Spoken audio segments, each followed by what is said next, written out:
بسم اللہ الرحمن الرحیم۔ ایک کسان نے گھر میں داخل ہوتے ہی اپنی بیوی کو بتایا کہ آج جب وہ اپنے گدھے پر چارہ لاد کر گھر آ رہا تھا تو راستے میں گدھے۔ اتنے میں چنو نے زور سے ہانک لگائی، امی، منو نے میرا جوتا پہن لیا ہے۔ بیوی نے اپنے خاوند سے معذرت کی اور ان بچوں کا معاملہ سیٹل کروانے کے بعد دوبارہ اپنے شوہر کے پاس آ بیٹھی اور بولی، اب سناؤ کیا ہوا تھا؟ کسان بولا کہ جب میں گدھے کو لے کر واپس گاؤں کی طرف چلا تو اتنے میں اس کی چھوٹی بیٹی جو واکر سے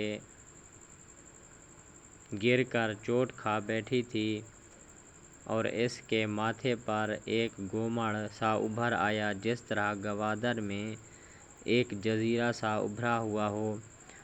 اس طرح شوہر نے کئی مرتبہ بات کرنے کی کوشش کی، اپنی بات پوری نہ کر سکا۔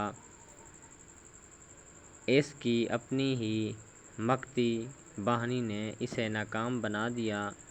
آخرکار کسان کی بیوی اپنے بچوں پر برس پڑی اور انہیں سختی سے ڈانٹتے ہوئے بولی، کم بختو، سکون کے ساتھ گدھے کی بات تو سن لینے دو۔